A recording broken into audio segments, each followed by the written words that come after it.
Bonsoir, Claire. Bonsoir le Premier ministre, comment allez-vous? Oui, ça va. Dieu merci. Donc, vous avez la parole. Oui, ok. Il y a beaucoup de sujets à traiter, mais on va aller très vite. Ok.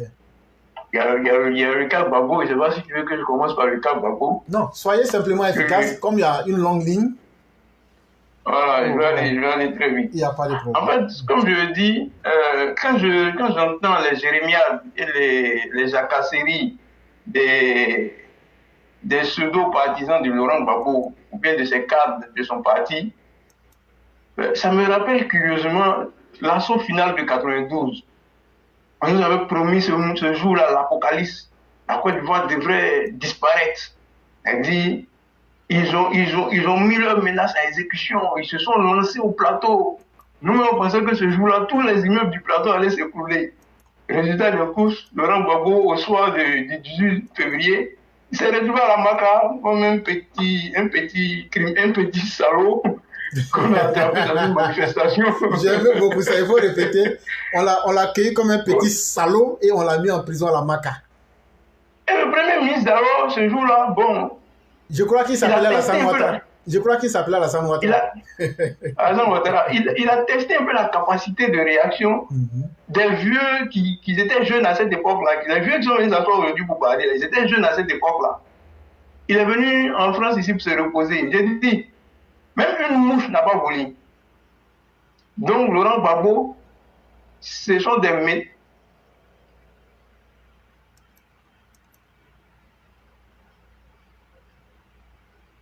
Laurent Gbagbo, ce sont des menaces inutiles. Allô? Oui, on vous entend. On vous entend.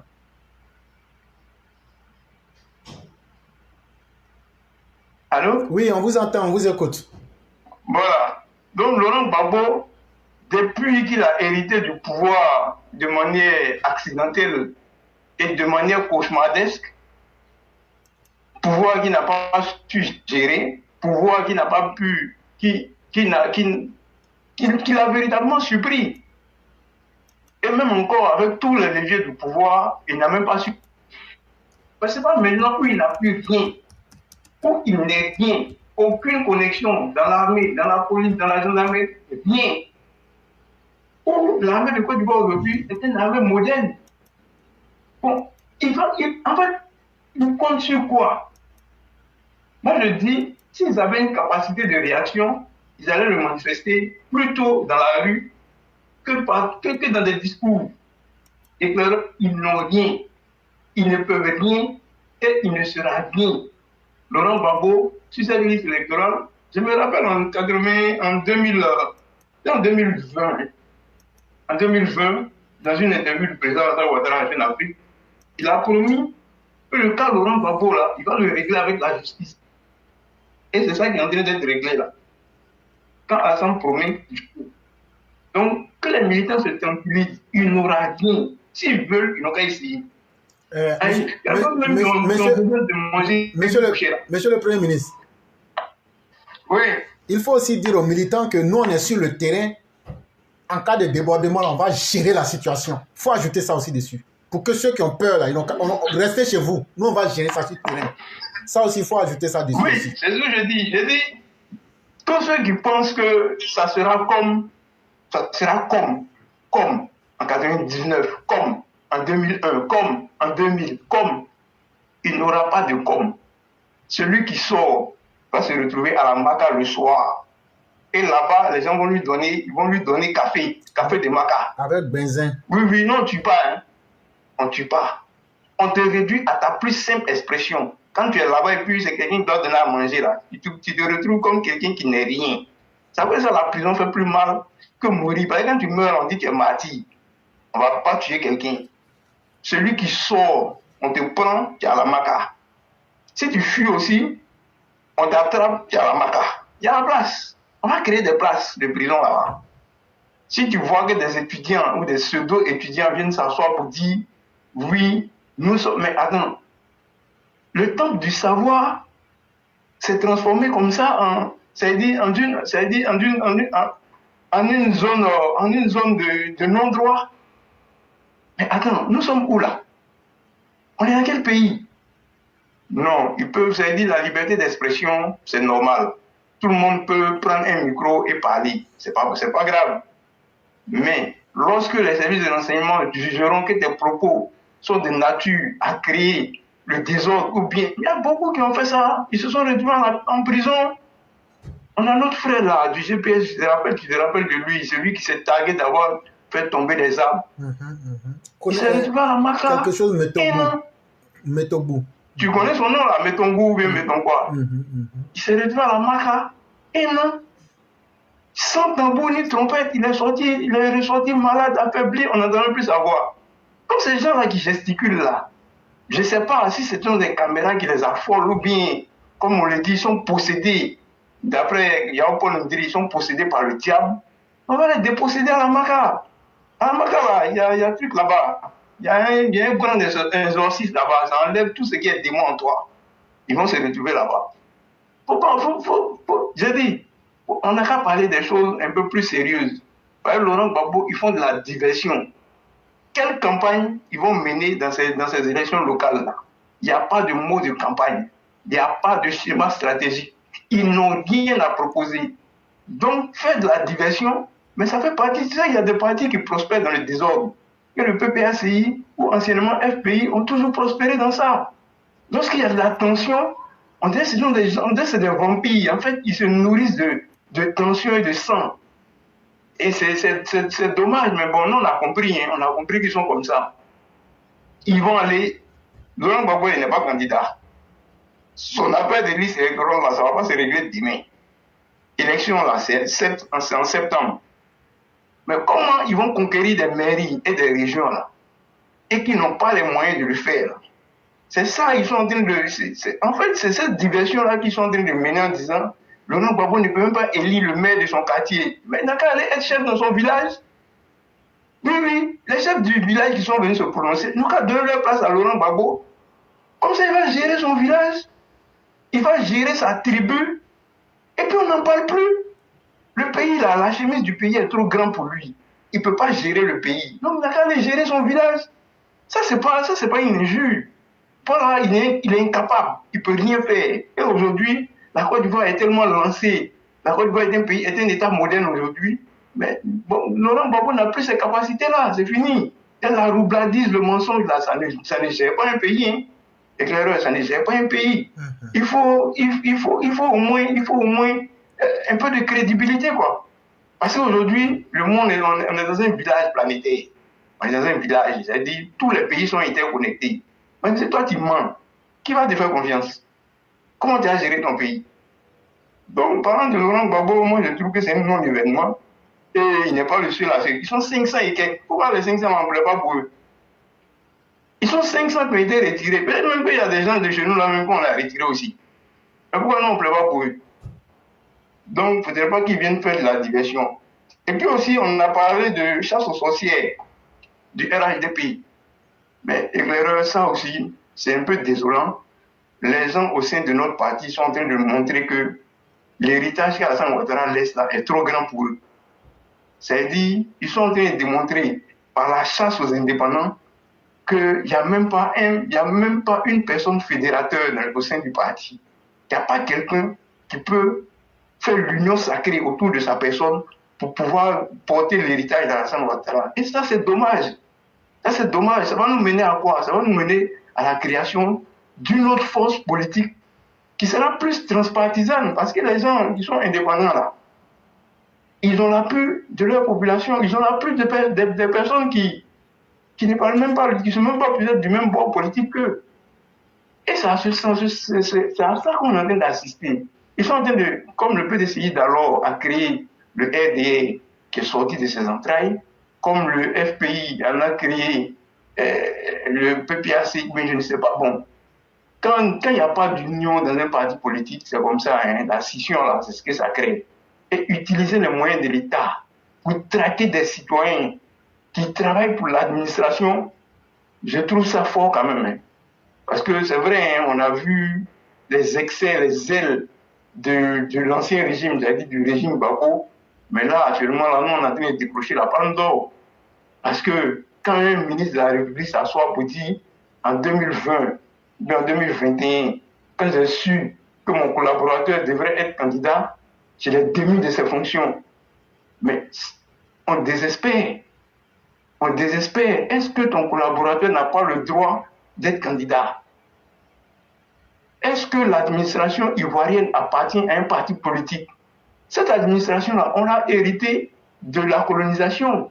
Houphouët-Boigny a mis en place aussi cette administration que Bédier est venu trouver, que Gueye, pour les quelques mois qu'il a fait au pouvoir, a trouvé, que Gbagbo a trouvé, qu'Alassane Ouattara a trouvé. Et cette administration va rester. Même quand le président Alassane Ouattara ne sera pas là. Mais comment on peut comprendre qu'un parti veut s'approprier l'administration? Si tu n'es pas RHDP, tu quittes le tabouret. Non, erreur.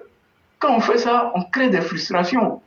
Et quand on crée des frustrations, qu'est-ce qui a créé le RDR? C'est parce qu'on a refusé la parole à Denis Kobena lors d'un congrès.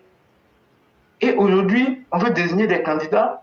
Quand on voit que dans des zones de tension, on n'arrive même pas à demander aux populations quel est votre choix. Mais ça, moi, je trouve que c'est de l'autoritarisme. Et toute autorité, c'est-à-dire l'autoritarisme envoie, c'est pas une rébellion, mais ça envoie ce qu'on appelle, comment on appelle ça?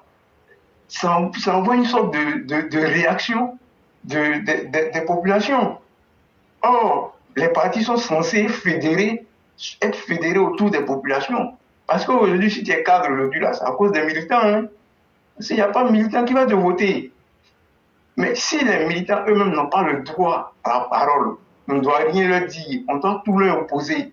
Et clairement, il n'y a jamais vu quelqu'un qui veut faire le bonheur de quelqu'un à sa place, sans tenir compte de trucs, comment on appelle ça, sans tenir compte de lui-même ses aspirations. Moi, je n'ai jamais vu ça.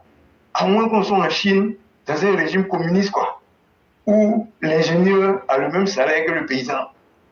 Mais si c'est ça la vision, si c'est ce qu'on veut nous dire, je pense que ça, c'est pas la vision du président Alassane Ouattara.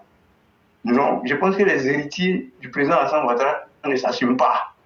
Il n'y a pas, je vois, ils sont en train de dire au président Alassane Ouattara, c'est toi seul qui est là. Si toi tu t'en vas, nous tous on s'en va parce qu'on ne peut pas tenir ton héritage. Et ça, c'est dommage. C'est dommage. C'est dommage.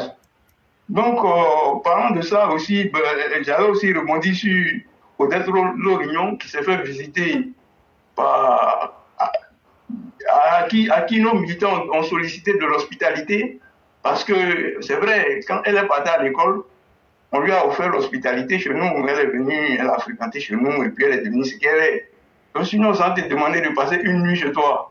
Mais pourquoi tu es effrayé? Mais c'est pas une histoire de police, ça. Faut nous donner ton salon à dormir là-bas. Et puis tu nous donnes à manger. Comme Mme Blanc le disait si bien. Non, je trouve qu'il faut quand même faire l'équilibre de la terreur. Quand des gens commencent à penser, ça veut dire quand les gens vivent de nostalgie, ça veut dire quand les gens vivent au passé, il faut leur rappeler que les temps ont changé. Il faut leur dire que la violence là, ou bien la terreur là, on peut l'équilibrer doucement. Ça veut dire on peut te rendre visite chez toi pour te dire on sait où tu habites. Fais attention à ce que tu dis, parce que si on allait chez toi là, la police va venir faire quoi? La police va venir jouer les pompiers parce que le feu a déjà pris, hein? Et puis ce feu là va t'emporter. Donc il faut faire attention à ce que tu dis. Faut pas penser qu'on ne te voit pas, faut pas penser qu'on ne sait pas où tu es. C'était juste le message qu'on a donné aux autres réunions. Et aux autres réunions, bon, comme on la connaît, moi je l'ai vu tellement calme dans cette vidéo-là, j'ai vu qu'elle avait vraiment peur. Ah, donc elle aussi elle a peur. Avec tout ce qu'elle dit, des étrangers, des gens qui ne sont pas ceci. Donc c'est la police maintenant qui a de protéger. Cette police-là qui est une milice à la sorte d'Alassane Ouattara, c'est à elle qui va te confier. Quelle contradiction, Claire. Quelle contradiction. Je ne pouvais pas penser que... Mais attends, elle a oublié de faire la politique. Tu dis que tu es au travail. Est-ce que ton travail là seul ne te suffit pas? Tu as oublié de faire la politique. Tu as oublié de faire la politique. Pour faire de la politique, il y a des règles. Si tu n'arrives pas à respecter ces règles-là, mais tu quittes le champ politique, ça ne va pas te tuer. Du moment où ton travail est maintenu. Je n'ai pas vu quelqu'un qui a dit, comme tu t'appelles Odette de l'Union, on va te licencier. Il n'y a pas. Donc, moi, je pense que ces gens de personnes-là, il faut quand même souvent les rappeler que le pays a changé et que les machettes, mais les armes que vous avez là, on a enlevé ça dans le champ politique. Tout ce qui est armes, tout ce qui est truc de destruction, on a enlevé ça dans la politique. Venez, on va faire des débats d'idées, des débats contradictoires. Dites-nous ce que vous avez à proposer aux Ivoiriens et dites-nous pourquoi vous ne l'avez pas fait hier. C'est ça le débat. Et c'est tout, quoi. C'est tout. Bon, là, je pense que je vais m'arrêter là. Ok. M'arrêter là, je ne vais pas trop tirer sur le fil. Et je voudrais souhaiter une très bonne soirée aux panélistes. Vraiment, merci infiniment de votre sortie. Si vous avez quelque chose à ajouter? Non, c'était très clair, hein, le message il est extrêmement clair et je suis entièrement d'avis avec vous. Et seulement que j'allais vous dire merci infiniment, merci d'être sorti et d'être venu pour enrichir les débats. C'est vraiment la chose la plus intéressante. Je vais aller très rapidement. C'est que je voulais revenir un peu sur la déclaration des chefs traditionnels PT. Et je suis prudent. Je n'ai pas vu la vidéo.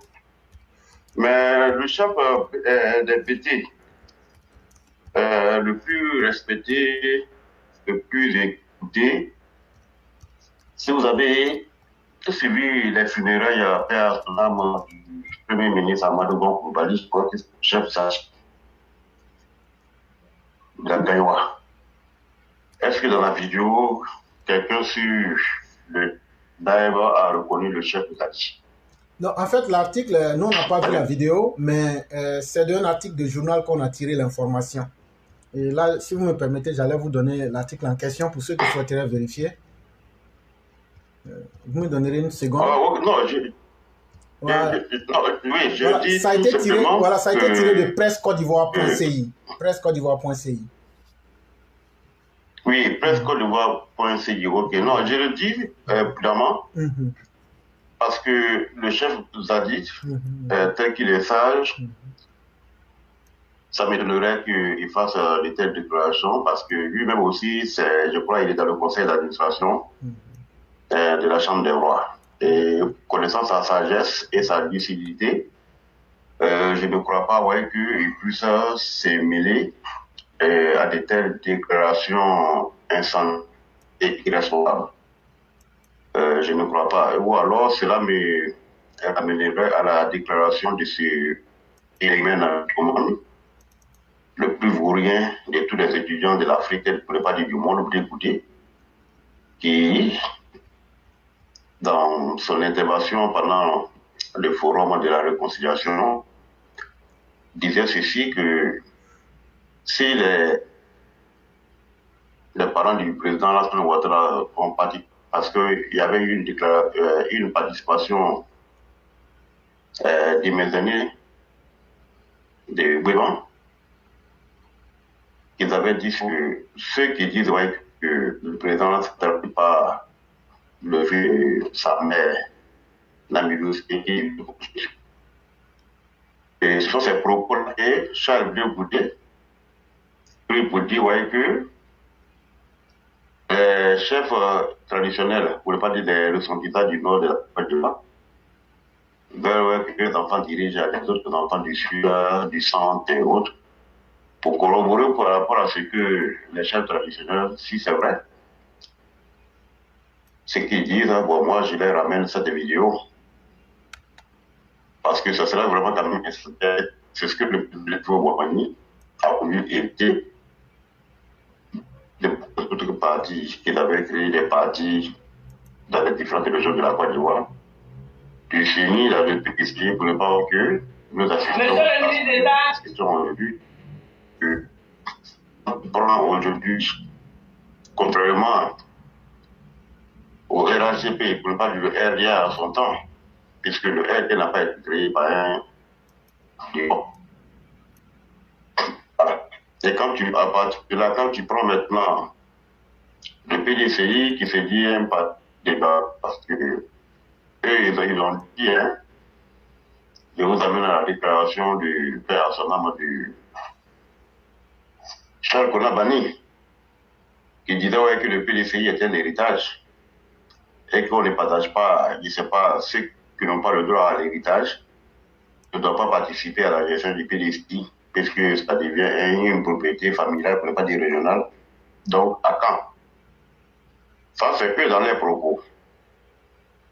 Quand tu te peux qui a été par le pays, alors, c'est Alassane Saleh Ndiaye, qui est Gawa, et Paul Akoto Yao ont été marginalisés dans la même circonstance, puisque Saleh Ndiaye, quand on prend son nom Ndiaye, on dira ouais que bon, il vient du Sénégal.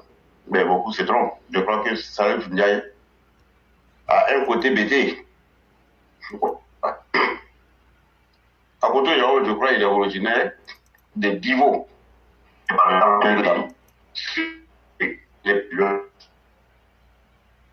Bon, partant de là, ils ont généralisé. Et à ce temps, il y avait Luto Aludé, je crois qu'il était le secrétaire général de l'IGI, qui fut même le premier maire de Danani. Il le sait. Et depuis Magri, ont commencé à se battre pour pouvoir s'approprier du DPSI. Et en arrière-plan, il y avait Albert Félix qui aujourd'hui discutait de la montagne. Donc, je veux dire quoi? À tout ce que nous assistons aujourd'hui, Tofoué avait prévenu et ne vous pas Blegoudé, Bablouran, ont tellement intoxiqué les tribus dans cette histoire de Kragwe Nyangwe. Tout ce qui se passe aujourd'hui, c'est dans la continuité politique sécessionniste de Feu Kragwe Nyangwe, qu'on voulait coûte que coûte avoir sa part du territoire qu'il allait diriger avec sa tribu d'une main de fer sur les autres régions de cette zone-là. Il y a certains même qui disaient ouais, qu'il présageait, comme San Pedro c'est le sud-ouest, et qu'il y a un port là-bas, et il y a une ouverture sur la mer. Et il avait fait comme programme, San Pedro devait être la capitale. Et à partir de là, lui, il devenait le maître de la région, non pas du président. Et c'est dans cette logique de continuité, de sécession, que Gbagbo, Bleu Goudé, ils sont aujourd'hui. Écoutez un des discours de Bleu Goudé, lorsqu'il va dans la région de Guibiroa, dans un village. Il dit ceci, comme Gbagbo l'avait fait pendant sa déclaration pour dire à ses parents que Kragwe Nyangwe est mort de cesser leur larmes, que lui aujourd'hui au pouvoir. Bleu Goudé qui vient, il dit à ses parents dans un village de Guibiroa qu'il sait qu'ils étaient orphelins. Lui, il est arrivé, il n'a pas séché leurs larmes. Bon, vous voyez. Quand on assiste à tout cela en Côte d'Ivoire et qu'il y a des intellectuels qui jouent ce jeu-là, des soi-disant intellectuels, et je vais m'adresser à André Sylvain Conan. C'est malheureux. Ce monsieur-là, j'avais beaucoup d'estime pour lui, parce que je me disais quand même qu'il arrivait à sortir un peu l'eau de ce conglomérat de journalistes qui n'ont arrêté subi aucune formation. Alors, non, pas du tout. André Sylvain Conan, hier sur le plateau, a dit ceci, que le président Alassane Ouattara, Bédié, Gbagbo, doivent se retirer de la scène politique. Ouattara, que son équipe qu'il a formée continue son travail. Mais moi, je dis à André Sylvain Conan, moi, ce qui me choque, et lorsque les gens ne vont pas, et puis je vais m'adresser aussi au professeur Bangali. Lui aussi, c'est un mythomane. C'est envoyer la vidéo à Bangali. Il se dit docteur, mais il n'est pas du tout un docteur. Ce n'est même pas un intellectuel. Et il est réellement sur le plateau de la MCI. Il va une misère morale. Et en même temps, si intellectuel, il est vraiment une misère. Mais je reviens à André Sylvain Conan. André Sylvain Conan, est très versatile. Il est bipolaire et il est mythomane. Et il est intellectuellement parlant, il est très malhonnête. Parce que moi, je n'arrive pas à comprendre André Sylvain Collin. Parce que le problème aujourd'hui en Côte d'Ivoire, c'est que les gens parlent du tout, sauf sans poser le fond du débat. André Sylvain Collin dit ouais, que c'est aujourd'hui le président Alassane Ouattara qui doit aujourd'hui régler toutes ces choses-là avant de partir. Soit il se retire ou il remet Gbagbo Laurent. Et quand Gbagbo est condamné, c'est André Sylvain Collin dit ouais, que ce n'est pas la première fois que les BCAO sont cassés en Côte d'Ivoire. Et malheureusement, sur le plateau hier, il n'y a pas eu quelqu'un pour lui donner sa réponse à la mesure de son incongruité et de sa malhonnêteté. Mais André Sylvain Collin a oublié qu'en 2003, lorsqu'il y a eu la casse des BCAO, c'est Gbagbo Laurent qui était au pouvoir. Et puisque c'était dans les zones rebelles, mais c'est ce même Gbagbo Laurent qui a amnistié, y compris tout ce qui va avec tous les responsables à l'époque de cette rébellion. Donc, ce qui veut dire que tout ce qui avait été fait, les maîtres et autres, Gbagbo a pris une loi d'amnistie et tous ces rebelles, ce ne sont même pas des rebelles, des révoltés de l'armée ivoirienne. Voilà. Parce qu'ils ont subi quelque chose et ils ont pris position pour pouvoir défendre leur dignité, pour pouvoir défendre tout ce qui est collaboré avec. Parce que là, André Sylvain Collin n'a pas dit que Gbagbo avait amnistié tous ces rebelles. Il peut bien sûr. Je ne le dis pas. Et pourquoi vous voulez associer, coûte que coûte, le président Alassane Ouattara de André Sylvain Collin? Pourquoi André Sylvain Collin a fallu Tchemouko? Et il y a certains intervenants, même si le pourquoi j'ai intervenu, qu'ils avaient même pris position que le président Alassane Ouattara, mais comme je les ai bien savonnés, et là ça m'a fait beaucoup plaisir, parce que c'est pourquoi quand il y a des situations, il faut réagir à chaud. Et ils sont rentrés tous dans les coquilles.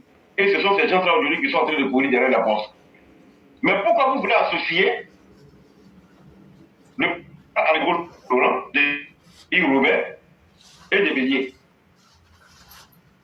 Et pourquoi le président Alassane Ouattara devait-il se retirer de la scène politique? Pendant que dans le même temps, Gbagbo qui a tout détruit, y compris Bélier qui sont les alliés aujourd'hui, mais c'est les mêmes haineux qu'ils avaient tout planifié, soit l'humilier ou l'assassiner, mais qui aujourd'hui, par leur médiocrité, par leur incongruité, par leur méchanceté, par leur manque de vision, mais tout ce qu'ils avaient planifié contre le président Alassane Ouattara se retrouve contre eux-mêmes aujourd'hui, se retrouvent dans le même cas. Vous voyez le miracle de Dieu. Gbagbo Laurent, pendant que Bédié poursuivait le président Alassane Ouattara comme un malhonnête, ce qui l'a beaucoup affecté pour une réalité douteuse, quelqu'un qui a occupé des hautes fonctions sur le plan mondial et que dans son pays d'origine, lorsqu'il était à la gouvernance, aucune traçabilité n'a prouvé après son départ qu'il a fait des détournements. Et quand il revient après avoir servi loyalement le monde entier et qu'il veut servir son pays, on lui dit qu'il est de moralité douteuse. Et aucun juriste à l'époque là défini cette bout de phrase là ne s'est jamais prévalu. Comment on peut se prévaloir d'une nationalité? Juridiquement, tout le monde a dit que c'était nul et de nul effet. Et que ça n'existe même pas. Ça s'est prévalu. On peut se prévaloir d'une nationalité comment? Le président Alassane Ouattara l'avait dit lorsqu'il devait prendre sa première fonction au Fonds monétaire. C'est le président qui a été consulté en France et il a demandé à P. Signon, du droit des affaires étrangères, à ce moment-là, de lui donner passeport diplomatique ivoirien. Il a tout dit. Et quand ça arrive autour de Babo, qui était son allié, non, ne s'est pas battu pour que. Pourquoi? Parce que d'ailleurs, même en 1995, le président Hassan Ouattara n'était plus en Côte d'Ivoire. Il était au Fonds monétaire international. Babo, sachant que il ne pouvait pas gagner le PDCI à ce moment-là, à tous les coups, a fait un semblant de dire que ce code électoral-là, il n'ira jamais aux élections présidentielles. Mais Babo n'a pas dit que Ouattara n'est pas candidat aux élections, que lui, il va élection. Et c'est cette manipulation qu'il a tué. Babo n'a jamais dit que tant que le président Ouattara n'est pas candidat, en 1995, que lui n'est pas candidat. Parce que le président Ouattara était déjà au FMI. Babo Laurent faisait cette déclaration, il s'attendait le moins au retour du président Ouattara sur la scène. Et je vous dis, et je vous le répète, ce qui fait mal à Babo Laurent, et ce qui va continuer à le faire, et que nous aussi, on ne va jamais le supporter, c'est que Babo aurait voulu que toutes les régions du Nord se mettent derrière lui pour combattre le PCI. Ce qui n'a pas été le cas. Et le retour du président Hassan Ouattara sur la scène politique, dans un aussi, il était avec le président Hassan Ouattara dans le cadre du Front républicain, mais lorsque le président est fait, il va montrer son vrai visage. On peut dire qu'il ne s'est jamais battu pour la candidature du président Hassan Ouattara, parce que s'il avait fait en 2000, il ne serait jamais revenu pour dire que le président Hassan Ouattara est un Burkinabé, que tout ce qu'il a acquis, c'était sur la nationalité burkinabé, et qu'il a servi la banque. Elle ne pas. On ne peut pas français et puis diriger la banque allemande. Mais il avait dirigé une banque où il n'a jamais servi en tant que burkinabé. Il a servi une banque du burkinabé, mais avec l'accord à son temps du président sans la mise en œuvre, puisque la vice-présidence de la BCAO revient des pleins droits au Burkina Faso, mais c'est à la suite d'un arrangement entre le président de la mise en œuvre, d'alors le président du Burkina, et le président Félix Houphouët-Boigny, qu'un passeport diplomatique lui a été donné, puisque le gouverneur père à son nom, Abdoulaye Fadiga, était encore gouverneur de la BCAO. Donc on ne pouvait pas avoir deux Ivoiriens, président de la BCAO et vice-président de la BCAO. Voilà comment on est partout.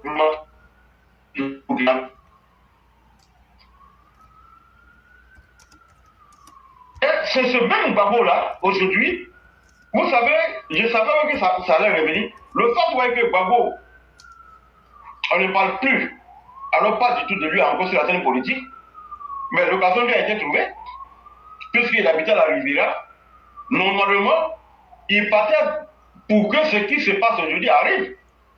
Et c'est ce que le président de la CEI a dit. Il n'est plus sur la liste électorale depuis 2020. Quand il va pour enrôler un semblant d'enrôlement, alors qu'il sait qu'il est sur le coup d'une condamnation, mais c'était pour réveiller ces vieux du monde-là. Mais c'est ce que nous avons toujours dit ici. Pourquoi aujourd'hui, Kone Kassina et certains dirigeants du PPAC ne disent pas à leurs militaires que c'est depuis 2020 que Babo n'est plus sur la liste électorale et que quand tu es sur le coup d'une condamnation, tant que il n'a pas été amnistié, puisque maintenant la condamnation a été définitive. Quels sont les recours Babo avait? Ils sont toujours dans le visuel là. Mais pour tous, vous savez en Côte d'Ivoire qu'à l'heure actuelle, si par extraordinaire, en mettant Babo Laurent sur la liste électorale, on peut gagner l'élection aujourd'hui en Côte d'Ivoire. Et c'est ce que je vous dis toujours. Vous qui traitez les gens d'extrémistes, vous les bâtards qui traitez les gens d'extrémistes, vous les chiens qui traitez les gens d'extrémistes. Bah, ok, est-ce qu'à l'heure actuelle où on parle, les voix qui se lèvent aujourd'hui sur la plateforme des grèves pourquoi ils nous votent, vous ne voulez pas dire qu'ils sont extrémistes? Quand le débat arrive à ce niveau-là, pourquoi vous ne dites pas qu'ils sont extrémistes? Et quels sont les esclaves que les militants du RND vont poser jusqu'à ce jour? Parce que quand les gens se lèvent la voix, éveiller la conscience d'une manière sincère, prévoyante, vous autres, immoraux, imbéciles, des mendiants professionnels, vous dites à ceux qui éveillent les consciences des autres qu'ils sont des extrémistes. Bon, à supposer maintenant que toutes les lancent aujourd'hui comme ultimatum, s'il venait à exécution, et qu'ici sur cette plateforme, qu'il y a des voix qui se lèvent pour dire que cette personne-là, si vous avez le couilles, si on vous a exigé, si vous êtes vraiment des gars, descendez dans la rue et comme tout. Mais quand ils vont parler de ça d'une manière claire, nette, vous allez traiter d'extrémistes. Il y a une montée. Quand vous parlez là, j'ai dit que tous dans ce combat, parce que moi d'abord, vous-même, vous n'êtes rien, vous ne serez rien, et vous allez passer votre temps comme ça à errer sur les autres. Ça prend des visions. Et partant de cela, je dis à Bangali, toi tu es un docteur, toi tu n'es pas un docteur, non. Et puis quand vous êtes assis, mais c'est dommage. Et puis vraiment, je constate que le président Félix Houphouët-Boigny nous a créé des grandes écoles pour produire des énergumènes comme ça, comme Bangali, qui serait enseignant à l'université de Daloa. Mais je me demande quel cours il donne à ses étudiants de Daloa. Mais tu as une misère morale, et quand c'est comme ça, la NCI est une chaîne ivoirienne suivie sur le compte partout dans le monde entier. Et quand vous faites des raisonnements comme ça, mais quand vous voulez comparer la Côte d'Ivoire pour que le président Alassane Ouattara fasse tout pour prendre le modèle du Nigeria, du Ghana, mais le fond du débat, la Bangali, pourquoi vous n'évoquez pas ça? Est-ce qu'au Nigeria, il y a un problème? Est-ce qu'il y a un chef de parti politique qui a dit au Ghana que les non-justes Ghanéens ne sont pas des Ghanéens? Est-ce qu'au Nigeria, il y a un président qui a dit au Nigeria que les non-justes du Nigeria ne sont pas des Nigériens? Mais vous parlez toujours sans toucher le fond. Le fond est ce que les gens doivent dire, qu'ils doivent retenir. Le fond et le vrai débat en Côte d'Ivoire, c'est le rejet systématique des enfants du Nord. Il n'y a pas d'autre problème. Et comme Gbagbo fait, et bien vous savent qu'ils ne peuvent pas et ils ne vont jamais avoir la caution de cette région-là, d'où il faut procéder par des violences.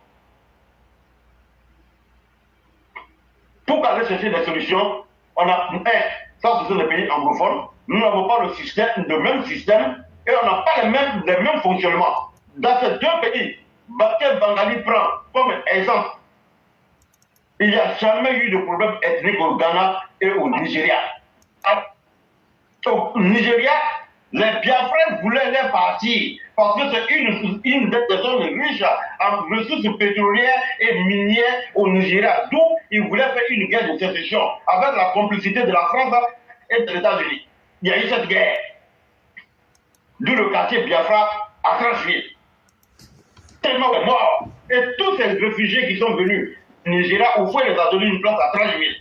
C'est pourquoi sur le pont à Trancheville, ce quartier se nomme le quartier Biafra. Au Ghana,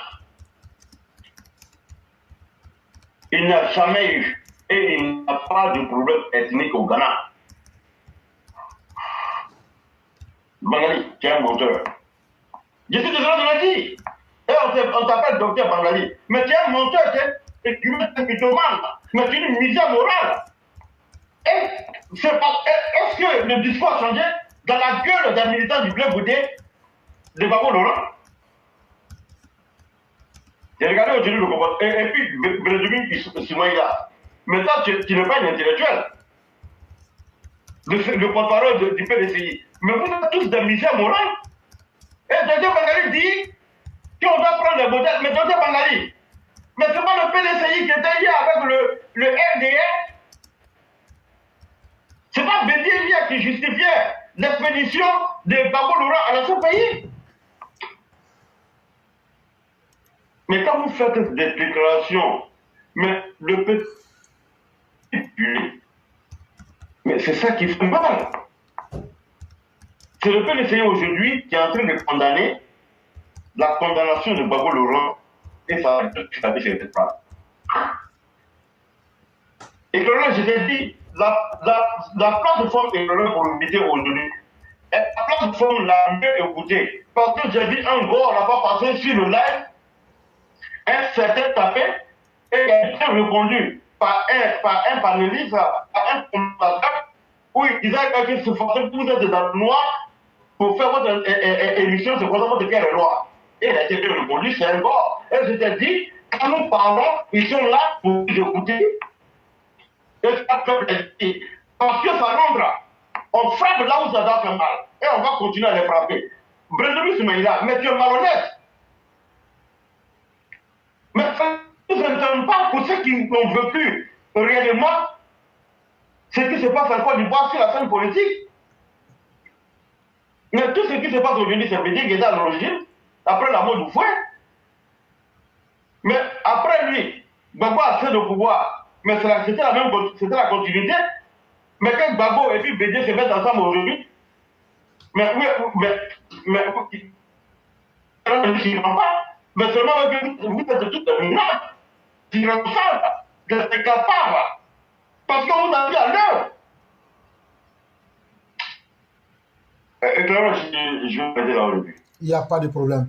Cher aîné, merci infiniment de ce rappel historique que vous avez eu à faire avant de toucher plusieurs autres aspects.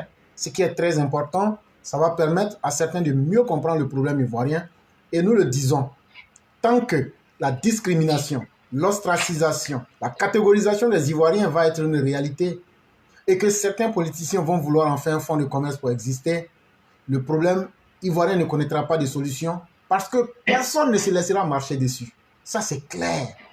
Et là, il va falloir qu'on enlève les identités comme moyen de marchandage politique pour essayer d'aller vers une Côte d'Ivoire où tout le monde est mis et logé à la même enseigne.